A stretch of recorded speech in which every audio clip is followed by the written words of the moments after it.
ayédèrú ọlọ́pàá ọjọ́ gbogbo ní tolè ọjọ́ kan ní tolóhun ọwọ́ àwọn agbófinró bá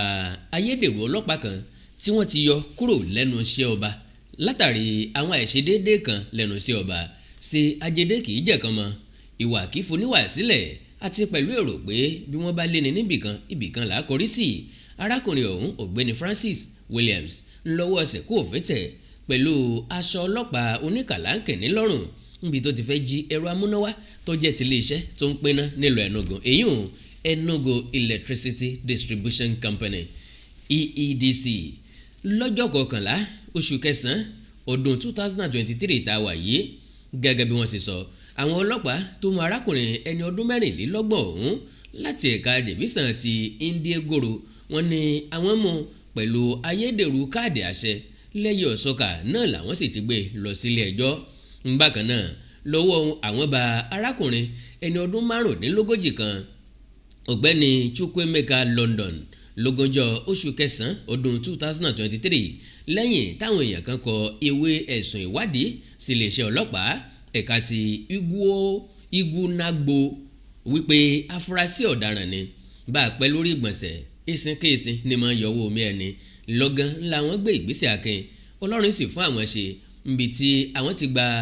àgbélẹ̀rọ ìbọn gígùn oníṣẹ́po kí n kọ́ta sí àti ìbọn ìléwọ́ onírú kan náà.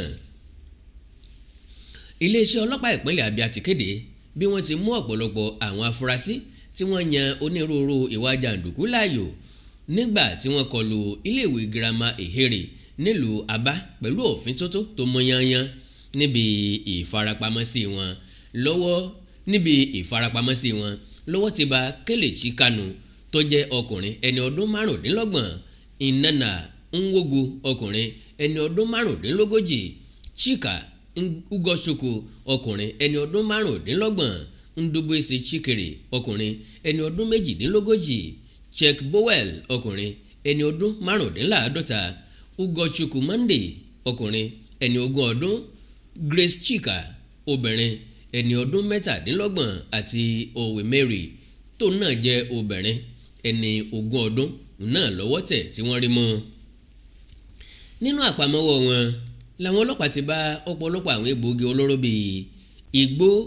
tramadol tiazopamu tábúlẹ̀tì refunol àti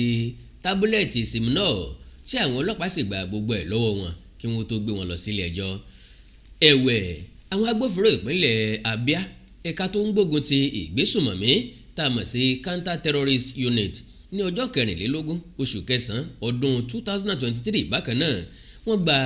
kẹ̀kẹ́ ẹlẹ́sẹ̀ mẹ́ta kan pẹ̀lú àwọn ọkùnrin márùn-ún tí orúkọ wọn jẹ́ Chinedu Ukachukwu ẹni ọdún mẹ́tàlélógún Chibueze Nwokocha ọdún márùndínlọ́gbọ̀n Steve Okavo ẹni ọdún mẹ́tàdínlógún Uche Awa ẹni ọdún mẹ́tàlélógún àti Chisom Chijoke ẹni ọdún mẹ́tàdínlógún. Wọ́n ní ọ̀tẹlẹ̀múyẹ́ òfin tótó ló fún àwọn ní àṣeyọrí ńlá náà níbi tí wọ́n ti rí ìbọn ìléwọ́ àgbélẹ̀rọ kan pẹ̀lú ọ̀pọ̀lọpọ̀ ọta gbà lọ́wọ́ wọn. tó mọ̀ọ́dẹ́mọ̀ọ́gẹ̀ ìpéǹpéjú làlà fìlà tó bá ti kọjá ìpéǹpéjú ó ti di talámọ̀dẹ́nu Awíkonko tẹlifíṣàn ńlá tí ń ròyìn